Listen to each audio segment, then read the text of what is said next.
Yeah, this is starting off good. Well, good morning, everyone. It is Tuesday, September 9th, 2014. It is a very sunny morning here in Indianapolis.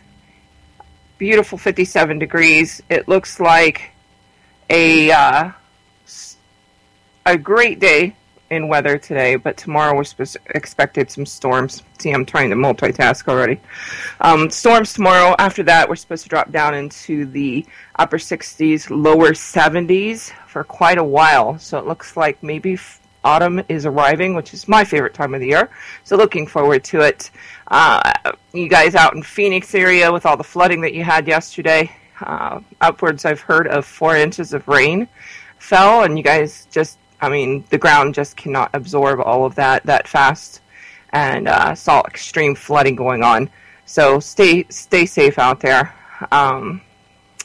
Looks like hopefully things will get back to normal here, but this winter already, Farmer's Almanac is calling for a worse year than last year, and I know we set record numbers of snowfall, etc. here in Indianapolis, so not quite sure what that's going to entail, but as always, we are trying to stay ahead of it and get prepared now for what comes. Had a load of firewood come in over the weekend, so plan on getting much more.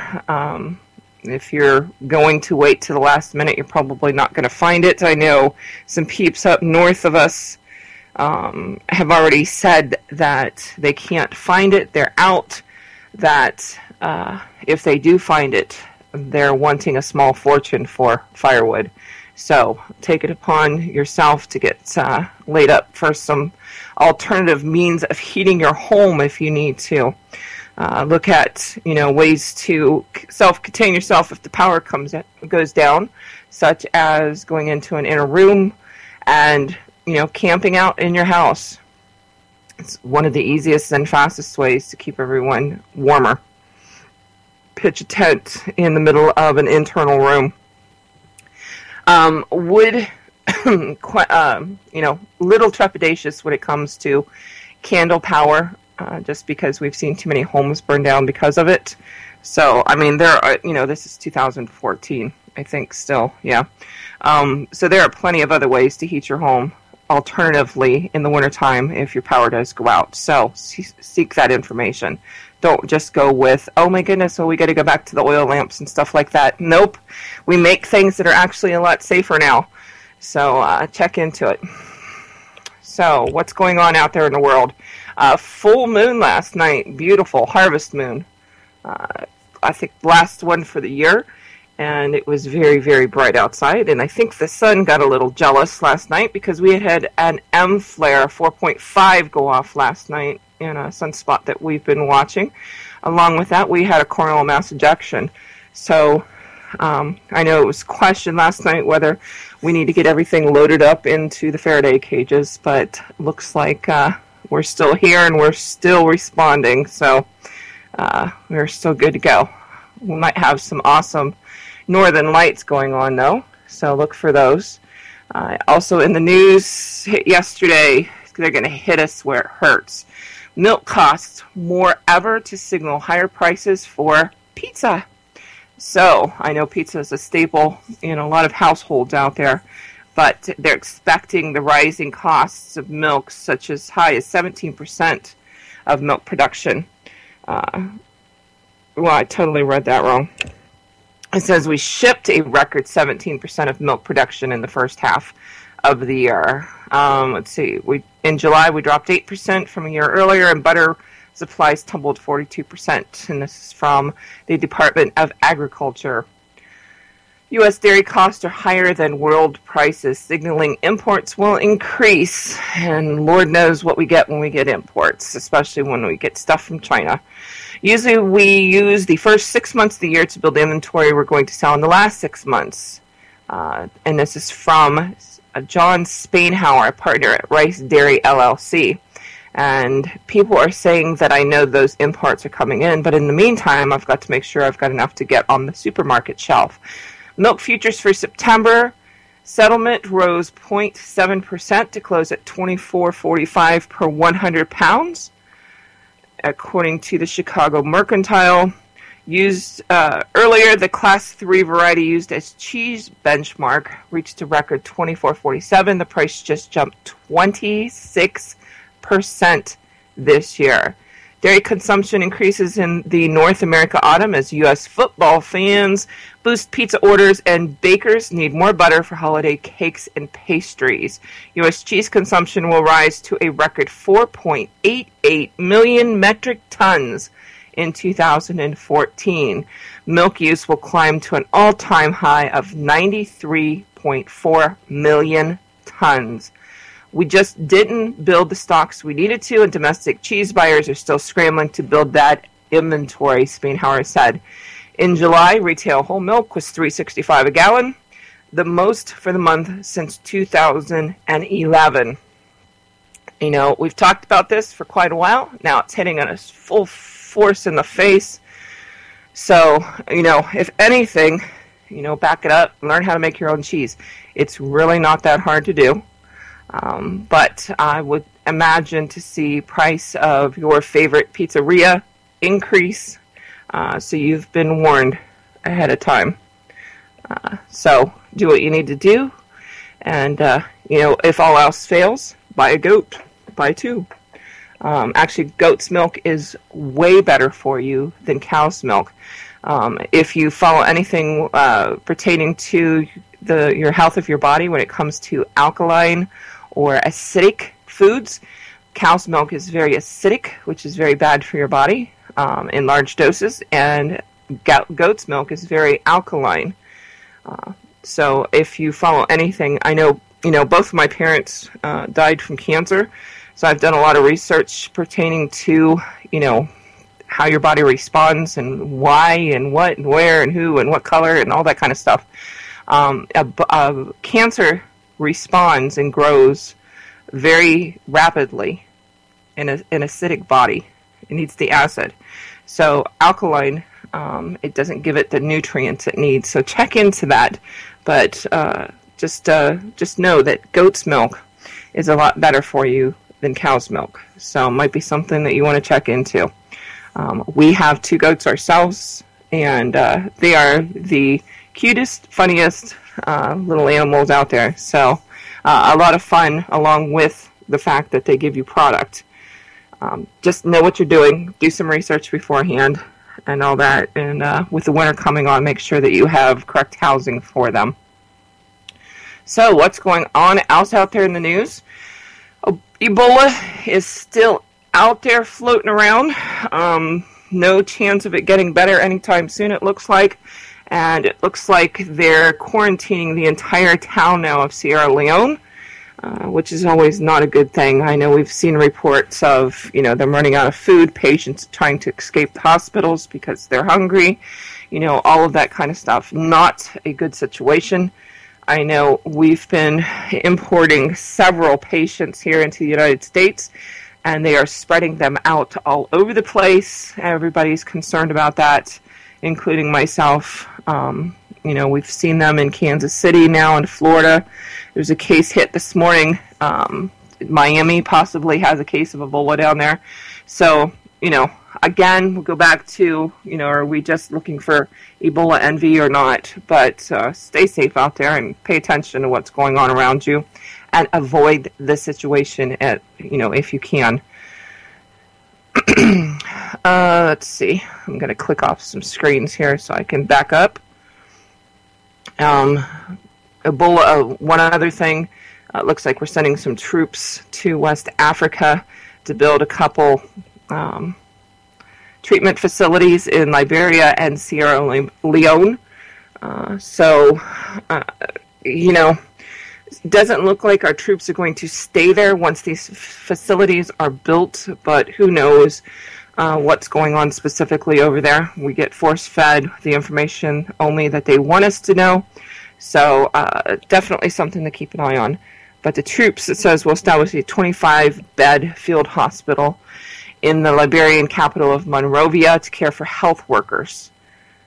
is what Steve Warren, Army Colonel, a Pentagon spokesman, said on Monday. But always put our troops in danger. Virus poses particular danger to kids with asthma. So, we've focused on Ebola, but coming in our back door here in the United States, we have a virus. It's not a new virus per se, but it's kicking some butt out there. Hundreds of children across the United States have been hospitalized with a serious respiratory illness. Scientists say they believe the bug to blame is enterovirus D68, also known as EVD68. Enteroviruses are common, especially in September, but this particular type is not, and this is according to Fox 59 News. There have been fewer than 100 cases recorded since it was identified in the 1960s, and now we've seen well over thousands of reported cases. It looks like we're up to 12 states, including Georgia, North Carolina, Ohio, Virginia, Illinois, all the way out to Colorado. For some reason, it looks like it has skipped Indiana so far. But one more good reason, I tell you what, I'm glad I homeschool. Symptoms. What do you need to know? Symptoms of this. The virus usually starts like a common cold. Symptoms include sneezing, a runny nose, and a cough. This is all that happens for most people to catch an enterovirus. But some patients will get a severe cough, have difficulty breathing, or develop a rash. EVD68 is sometimes also accompanied by a fever or wheezing. Those of you with children with breathing issues anyway, such as asthma, you need to pay particular attention to this. You also need to take precaution to keep your children as safe as possible. I mentioned this up on our Pink page the other day, and I'll say it again. Don't wait for those in, and I'm using air quotes here, authority, to tell you what to do. Take it upon yourself. Take the responsibility yourself. If it hits your school and you have a child that has asthma, or you have a child period, and you hear it's entered into your school, keep your child home. Do what you have to do to keep them safe and healthy. This is no laughing matter. To my knowledge, at this time, I have not heard of anyone dying from it, but I have heard about, it's kicking some butt, and it's miserable. So, do what you have to do, and don't wait for somebody else to tell you what to do. We saw that happen last winter, where parents waited for, schools to shut down, expecting a storm. And, parents sent their kids to school because, they have that fear of, and I've seen it happen personally, you take the responsibility, you don't send your child to school. Before you know it, the school's breathing down your neck. But I'd rather have that to deal with than losing a child for some reason. And like I said, last winter, parents waited for the school to shut down before they decided that they were going to send their kids to school, and we saw thousands of kids in the South get stranded at school because of wrong decision by the school administration is where they're blaming it. So when should you begin to worry about this? Unfortunately, in the beginning, it's difficult, if not impossible, to tell the difference between a regular cold and this type of virus, but there are symptoms you should be on the lookout for if your child becomes sick. Go to the doctor if your child gets a rash or a fever, or if your child has difficulty breathing. Children with asthma or a history of breathing problems are particularly susceptible to severe symptoms. Like I said, we're up to 12 states at this time, ranging all the way from Georgia, North Carolina, all the way out to Colorado. Don't see this going away anytime soon. If anything, I'm sure that there will be a vaccine that's going to come out. Who can get it? Anyone can get infected with enteroviruses, according to the CDC, but infants, children, and teens are more likely to become sick because they have not built up immunity from previous exposures to the virus. You can protect your child because how The respiratory illnesses spread through close contact, just like the common cold. You can also be infected by touching objects or surfaces that have the virus on them and then touching your face. There's not a great deal you can do, health officials say, beyond taking common sense steps to reduce the risk. Wash your hands with soap and water for 20 seconds. Make sure your children understand that. Rule of thumb is sing happy birthday twice. I've seen studies, difference between using cold water and hot water. Don't burn your fingers off. But make sure that at least it's the length of time underwater. And that's just sing happy birthday twice. You need to clean and disinfect surfaces that are regularly touched by different people, such as toys and doorknobs. Avoid shaking hands, kissing, hugging, sharing cups, or eating utensils with people who are sick. And stay home if you feel unwell. Let's see here. I know I've been diffusing some essential oils in the house. I know Thieves Oil is very good for stuff like this. You can make it yourself or you can buy it pre-made. That choice is yours. I happen to purchase mine through a company called Young Living. If you need information about that, please go onto our website, prepperchicks.org. We have all kinds. We have a link to the website itself. But they have an awesome essential oil plus cleaning products that are Thieves Oil related. So besides that, I've also been diffusing some other essential oil mixes that are awesome. Actually, to the point my husband came home last night. I've had an oil mix called RC in the diffuser. And my husband came home last night and requested that I turn the diffuser back on because it makes it easier for him to breathe. So, it might be something you want to check into. It's totally up to you. But do what you need to do to keep your family safe and healthy. Again, don't wait for those people in authority to tell you what to do. It's your decision. And pick your battles on that one. So, other things in the news, I think that's quite a bit for now.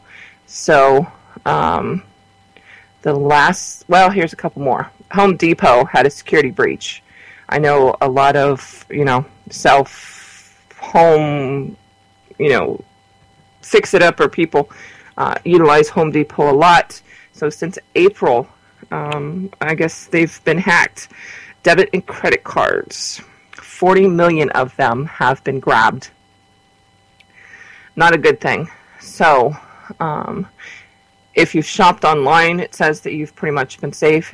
If you shopped in Mexico, you've been safe. But anytime you've been to a brick and mortar, which I've been to our Home Depot quite a few times, it looks like your debit card information or credit card information has been possibly hacked, and they're working on it. So, they're not the first company. We've had a lot of them. Albertsons, Target, Michaels, Neiman Marcus, P.F. Chang's, Super Value have all been hacked recently. Not a good thing. Or is it a step in another direction? Maybe something else can come out that will keep us a little bit safer. You got to watch that kind of stuff. Let me click off a couple more pages. And last thing I want to talk about is ISIS. We've had reports of this Islamic group now in the United States. I know there was a report of a man picked up in Chicago for flying the ISIS flag down the streets there. We've seen it in Texas where they've put the military bases on high alert. Case in West Virginia, Minnesota. So, are they here? I've not seen them personally, but I'd almost guarantee you that they were here. So, situational awareness is key. These are people that like to breed fear, and once you are very fearful, that gives them the upper hand. But for you ladies out there, something I want you to be aware of with this group specifically is the fact that they are forcing female genitalia mutilation overseas right now, specifically in Iraq and the areas that they have recently taken over there. And what is that? It includes the partial or total removal of the female external genitalia or other injury to the female genitalia organs for non-medical reasons. It's practiced in 29 countries in Africa and some countries in Asia and the Middle East. It's an estimated 3 million girls and women worldwide are at risk each year. About 130 million victims estimated to be living with the consequences of this. It is commonly carried out on young girls, often between infancy and the age of 15. Often motivated by beliefs about what is considered proper sexual behavior to prepare a girl or woman for adulthood and marriage and to ensure pure femininity. You have to understand a couple things. Their belief system is a lot different than what a lot of us think about here, and they seem to want to control the world. So we seem to be caught up in a very PC-minded society here, which concerns me. I know that there were reports of, in Germany, a group of people going around branding themselves as the Sharia police. We've heard reports in Dearborn, Michigan, in that area specifically, about the amount of Sharia law being practiced up there. And you just need to be aware of what's going on. A lot of people would think that, oh my goodness, this couldn't happen here in the United States. Well, guess what? It is. Not to the extent that it is in other countries, but their perception specifically of females is a lot different than what we're used to here in the United States. And they see our society here as very demonic. And let's just say, ladies, a lot of times we rely upon the males in our household to take care of us, which, is, a great thing if it can happen. But what happens if they're not around? You need to learn how to defend yourself. It's again, going back to the same mindset with keeping your kids home from school. It's the same mindset. It's your responsibility to protect yourself. Same way goes with, I know there's a lot of fear-mongering going on because this week on Thursday is the anniversary of 9/11. Whether or not who you believe did what, the fact is we've had now a couple incidents on that date. So situational awareness is very important. If we're looking at anything happening here in the United States, they're going to probably hit a lot of soft targets such as schools, malls, stadiums, places with a lot of people. So, I'm personally avoiding those kind of places. I do anyways, so that's nothing new. We have a mall here where I live. I think I've been to once since we live here. I can find everything I need outside of there. To me, the mall is just a social gathering place to begin with. There's nothing specific I need there that I can't find someplace else with a whole lot less people.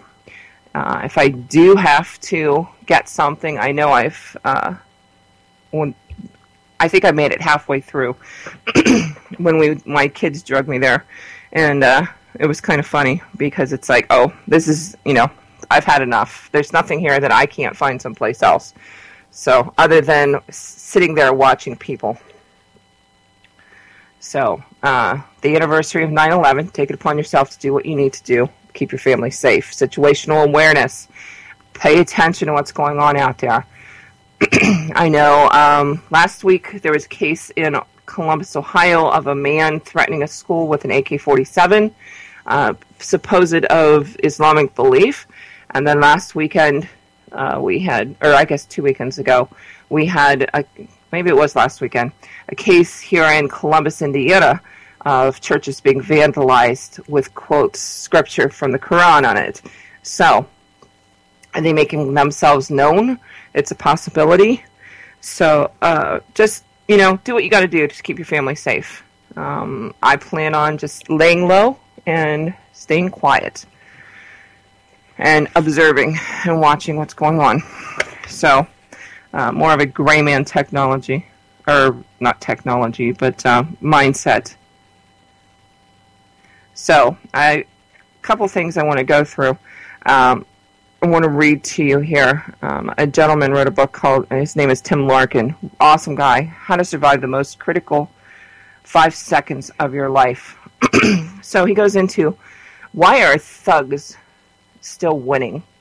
You know, and we see this here every day. We've seen it in the news lately with these hordes of kids, even teenagers that are going around harming people. There was an employee of Kroger's that was just beat up here recently because this large group, probably, I'm going to estimate maybe 30 teenagers attacked him and just beat him up because they had nothing better to do, I guess. But that same mindset's been going around. So why are the thugs still winning? The reason thugs are still using violence and still winning certainly isn't that they're smarter. It isn't even that they're stronger. Many people who get beaten up and robbed on the streets every day are fitter and stronger than their drug-addicted assailants. The reason muggers win is that they have power. They know what they want, and they know that if they use every violent means at their disposal, they'll get it. They know that if they pull out a knife, you're going to get scared. If they put a gun to your head, you're going to freeze. If they threaten to kill you, you'll give them anything they demand. They understand how to use violence in order to cause the effect they want to achieve. Am I advocating that same approach? No. Learning how to use violence doesn't turn you into a criminal. It changes the balance of power. When you are proficient in the use of this simple system, instead of a threat from a violent stranger causing you to suffer pain, loss of life, or to suffer pain, loss, or even death, you will be able to cause serious injury to the man, resulting in his complete incapacitation. You will understand that if you injure a man in a certain way, you can precisely predict the result. Instead of doubt preventing you from taking action, you'll have the confidence to make the split-second decisions you need to stay alive during the most stressful seconds of your life. When you've undergone this sort of training, you'll have the power to protect yourself and those you love. In violent conflict, there are no rules. Remember that. No part of the body is out of bounds, and there are no gloves to soften the blows. Violence isn't like the choreographed dance moves you see on TV shows and movies. Each side doesn't take turns to swing and parry. One side strikes and the other side gets injured, and usually the side that causes the first serious injury wins. When you know how to use violence as a survival tool, you'll be the one doing the striking, the one causing the injuries. Criminals are not in it for competition. They are committed to a radically different idea, injuring people. In the society we live in, the focus for the law-abiding citizen has been on learning how to keep violence from happening to us, how to deal with a violent attack, how to keep a serial rapist at bay, how to keep the minimum safe distance, how to break the hold and run away. The Marad techniques available all claim to work, yet never caused debilitating trauma. It's easy to see why you'd want to know hundreds of different ways to keep someone from hurting you. Yet each and every technique you learn has you struggling to survive without the surety of success the criminal enjoys. The criminal doesn't succeed because he knows how to deal with violence. He succeeds because his specialty is dealing out violence. Remember, we talk about the flipping the switch, and the criminal, the person that's trying to harm you, already lives in that reality. They already live and have contemplated that violence in their head. You know, it's hard for someone that wants to be a good person, that tries to live their life every day as a better person. to get into that mindset. And that's the breakdown right there. And that right there gives them the advantage over us, is the time lapse between us getting into that mindset. Usually it takes a few good, smacking around to realize that, these people are serious. So the faster that you can get into that mindset, the better. Try, if you can, trying to sensitize yourself. There's plenty of YouTube videos out there that you can watch and see brutal attacks. They've got plenty. They were just showing, like I said, this Kroger employee that was beat up over the weekend, and what happened to him. Study these things. We've been taking some, I would call it, street fighting classes with our family to teach our kids this stuff, from a gentleman here in Indianapolis. And it's kind of a gathering of all different teachings, mostly Kali Kempo kind of stuff. But, this gentleman looked at, the different techniques out there and brought it all together to what makes sense to protect yourself when you're out there.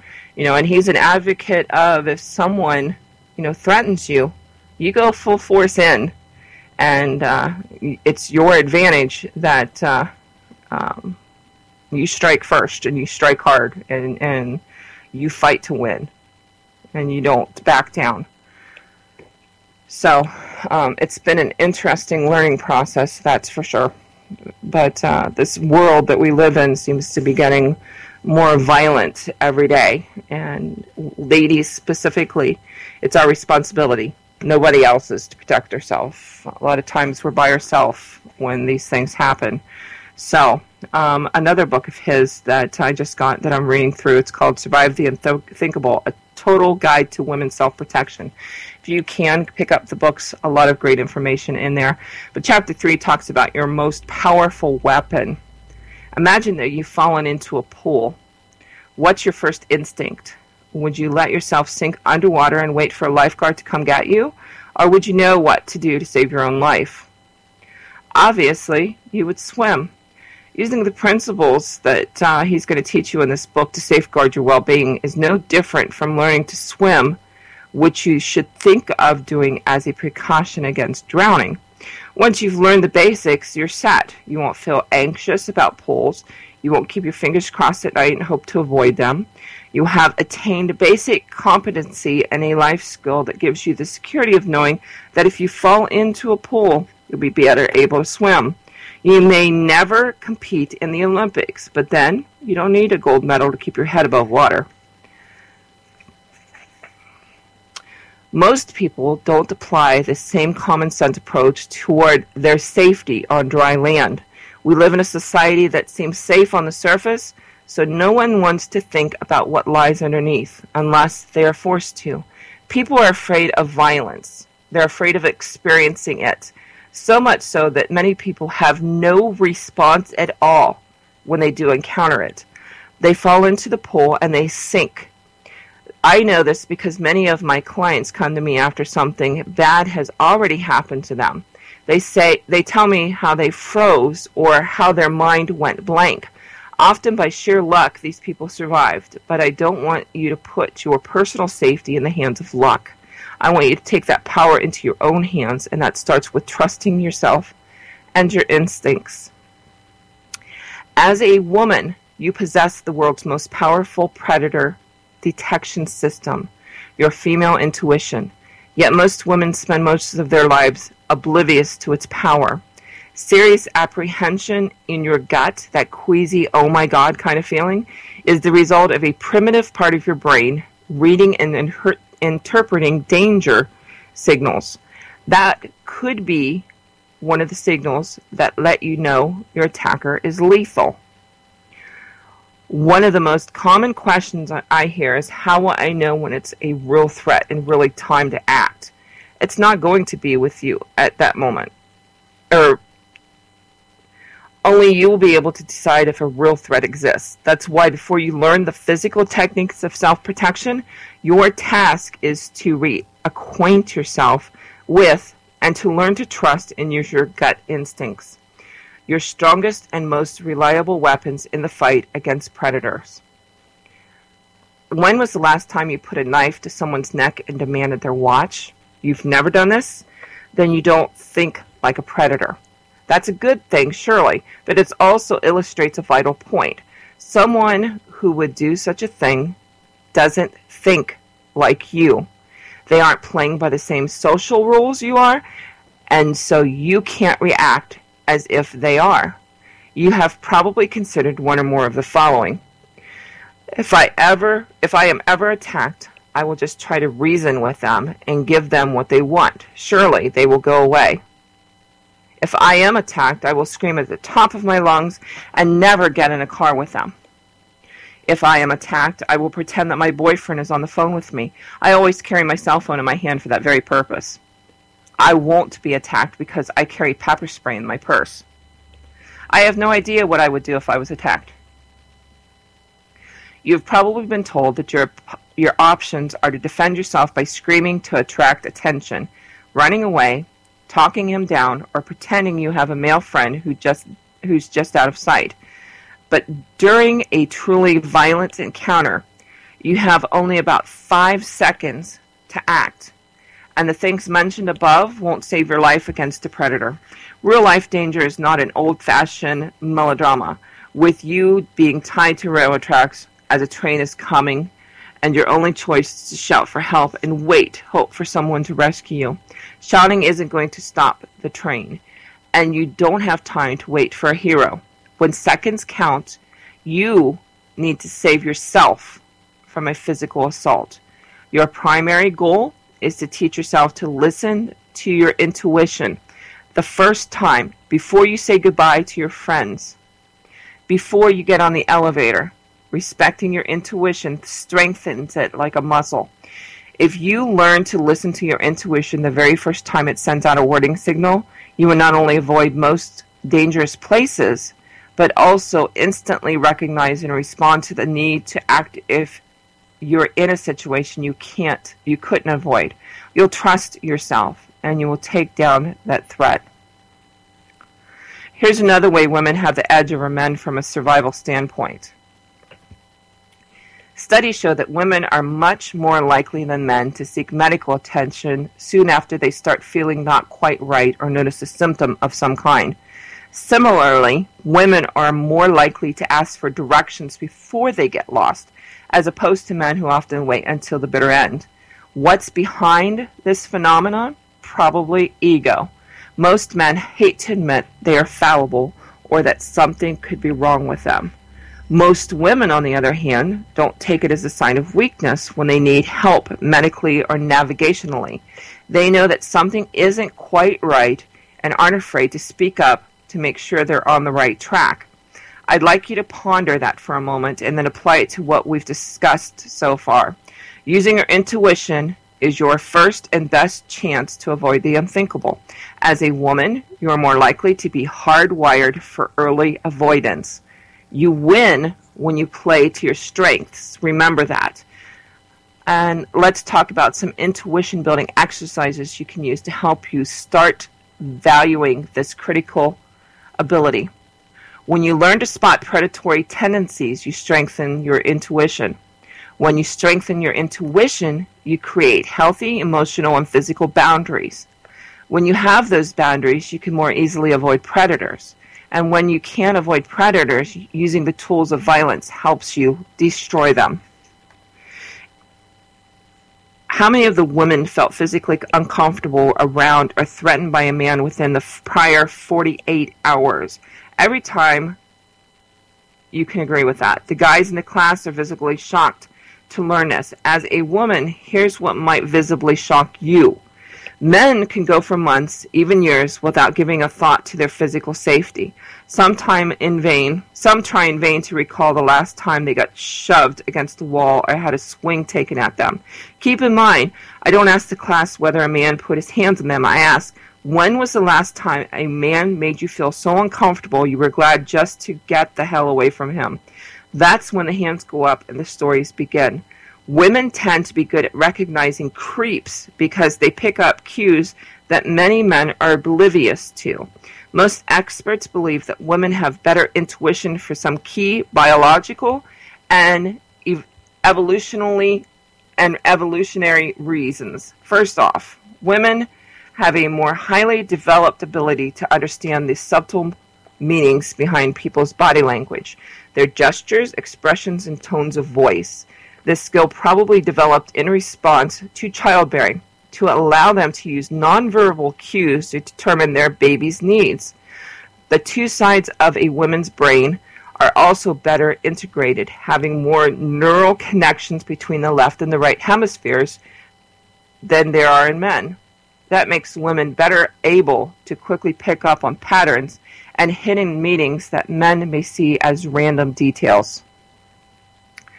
Another factor at play is the huge number of neutrons, a type of brain cell that live in your gastrointestinal tract. It's not your imagination, your gut instinct, that butterfly feeling you get when you're excited, or that stomach clenching that happens when you're dreading something, is actually your second brain, as the gut is called, telling you to pay attention.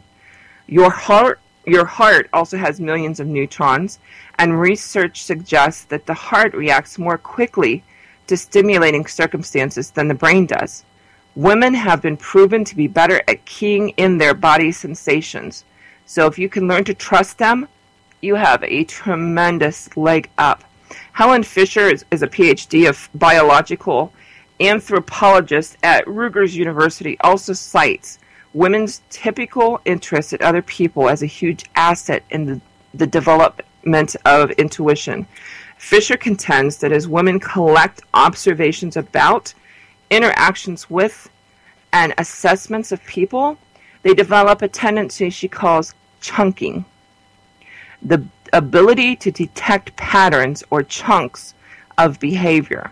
Recalling these chunks in later interactions helps them quickly figure out the subtext of a situation or identify a threat without having to wade through all the details to come to the same conclusion again. If you've been abused before, you will be highly attuned to signals of danger. The trick is not to block out that predatory experience, but rather to use it to recognize the signals, not freeze, and tap into your specialized life skills to keep yourself safe. All of these innate traits and tendencies are just waiting to be honed. Try some of these exercises that will help you strengthen your intuition muscle. Once you're connected with that inner warning signal, you'll be ready to move on to learning the physical techniques for self-protection. Because ultimately, it's what you do with that information that counts. Number one, practice people watching. At its root, your intuition is partially your subconscious ability to recognize something your conscious thoughts haven't caught up with yet. Say you're walking down a street and out of the corner of your eye you register that a guy is sitting in a car with the engine running, or that he's sitting in the car and the engine is not running. Your brain picks up on all those details and quickly chunks them together with other details in the environment.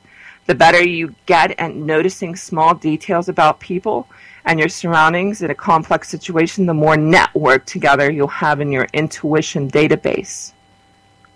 Situational awareness. Number two, be a part-time social scientist. Perch on a park bench or grab a seat at the outdoor cafe or in the food court at the mall. Watch people go by and really look at details. What kind of shoe is he wearing? Is she wearing an appropriate coat for the weather? Is he wearing a wedding ring? How quickly is she walking? Create scenarios about where people are going, what they're shopping for, how happy they are in their relationships or in their jobs. The focus here is not to try to be accurate. You'll never know whether you are, but just to practice noticing a level of detail that might give you critical information someday. Number three, study facial expressions. While no one can truly read minds yet, well, that's questionable, the ability to read people's faces can be a very useful skill when building up your database. Researchers have postulated that humans share 7 basic emotions: happiness, sadness, fear, surprise, disgust, anger, and contempt. These emotions correspond to very specific facial expressions, micro expressions, which are these expressions when they flit involuntarily across your face in about 1/15 of a second, are important clues for recognizing who's a threat. Psychologists have found that women are better at registering lightning-fast shifts in facial microexpressions. One of the most important expressions to look for is contempt, which is characterized by a sneer. Criminals often show tremendous contempt for their victims. Contempt is a feeling that comes from despising or not respecting someone. Being able to spot a look of unconscious contempt on another person's face can give you a heads up that they don't respect you. Beyond spotting contempt to avoid danger, being able to identify others' emotions quickly is a handy life skill that greatly enhances your intuition. You can practice spotting microexpressions at websites such as face.paul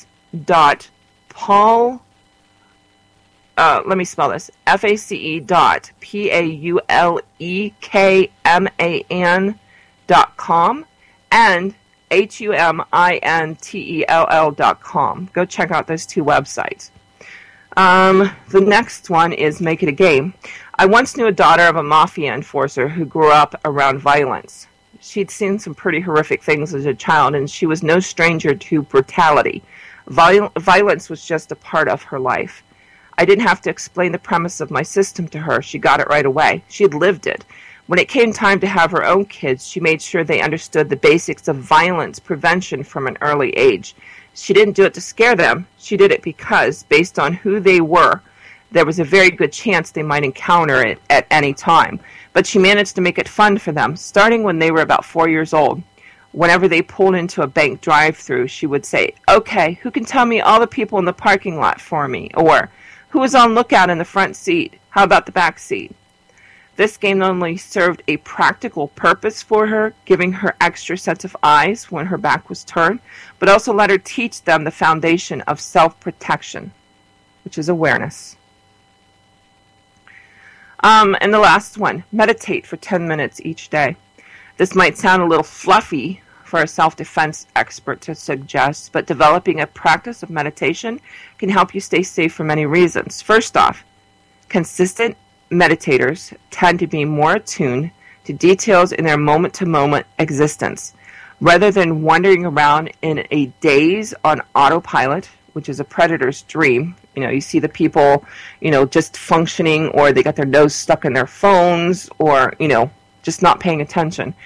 Meditators are present and tend to be more connected to their senses, which are the conduits for essential information about dangerous situations.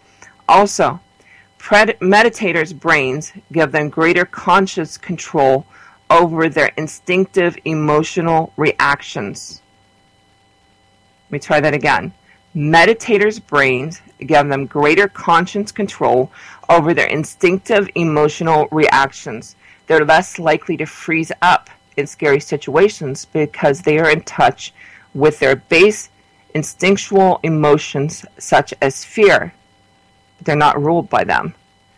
Meditators practice noticing their thoughts and emotions in a way that give them easy access to them all the time, a critical skill in those moments when fleeting thoughts matter. So, practice those. Practice situational awareness. Think about what you would do in certain situations. Even if, you don't want to, I've said it before, think about you're lying in bed at 4 o'clock in the morning, 5 o'clock in the morning, your husband has gone to work. And this works both ways for men and women. But put yourself in the situation. Your spouse has gone to work, it's 5 o'clock in the morning, you're home alone, you wake up to someone sitting over top of you that you don't know. Obviously, they weren't invited, and obviously they mean to harm you. What would you do?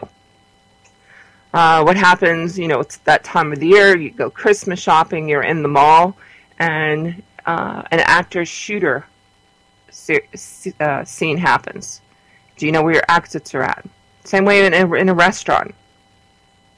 when you first sit down. It doesn't take long to do once you get into the habit of it. Because I get asked all the time, well, you're just paranoid.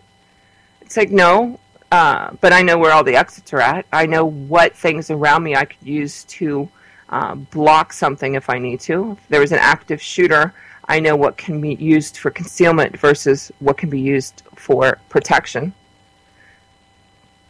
If a fire happens, what are my options? Can I get out of there?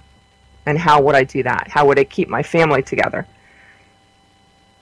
But, if there's any good reason, I guess, to go to a mall, it is to people watch and to look at their expressions and put those scenarios together. So, definitely a social experiment that would be a good thing to go to a mall for a change. But, so we've got lots coming up this next week. And I'm going to get ready to tune out here and get on to my day job. But situational awareness this week, please. Wednesday, some storms through the Midwest. Just a heads up, we got to drop from the temps somehow, and usually that involves storms. And then we should be into the realms of fall. September the 11th is on Thursday. Like I said, it's been reported that ISIS is in the United States. If you can at all costs avoid large social settings such as, stadiums and malls if possible. Those would be easy targets. Keep your kids safe. We've got this virus going around. Don't wait for someone else to tell you what you need to do as a parent to keep them healthy and safe. It's your responsibility. And practice some situational awareness. When you are out grocery shopping, my husband and I do this all the time. Even grocery shopping, or we're sitting in the doctor's office or the dentist or wherever, what would you do if this happened? We're sitting in the doctor's office, and after my husband has gone through all of their drawers in there to see what they have, which I'm sure a lot of people do, but we'll sit there. What happens if you hear shooting at the front desk? How would you escape? A lot of people don't realize that drop ceilings, those walls that you think are so sturdy in the doctor's office, jump from room to room. All you have to do is go up through the drop ceiling and over the side. Look at the windows. Could you escape through the windows if you had to? A lot of the doctor's offices out there now seem to have double pane thick glass. And it's going to be darn near impossible to break that and leave that way if you had to. What items around you can you use for concealment? What items can be shot through that you might not want to use to protect yourself with? How do you keep your family safe through all of this? We had last night I gave Dixon a bath, and he's a Great Pyrenees. So it was interesting. Let's just say that by the time I was done, I had more water on me than he had on him. But my son took him back out to where he stays with the goats when we were done, and didn't latch the latch quite right, and he decided to go visit the neighbors in the middle of the night. And there's nothing that gets your heart beating faster than getting a knock on your door and your doorbell going off in the middle of the night. So, definitely, handguns were out and precautions were being taken. But something that we looked at last night was, you've got a front door somebody's beating on. Who's watching the back door? So definitely some stuff that everybody needs to think about. But please, this week, when you're out and about doing what you got to do to live your life, pay attention to what's going on around you. Keep yourself out of situations if at all possible. If your gut instincts, the hair rises on the back of your neck, happens, trust yourself. Trust your intuition and leave the situation. Leave the vicinity if at all possible. But I will see you later tonight on Prepper Chicks After Dark to play some of these scenarios out and see what other people would do. So, what is it? 14 hours from now. You guys have a great day. and I will see you later tonight.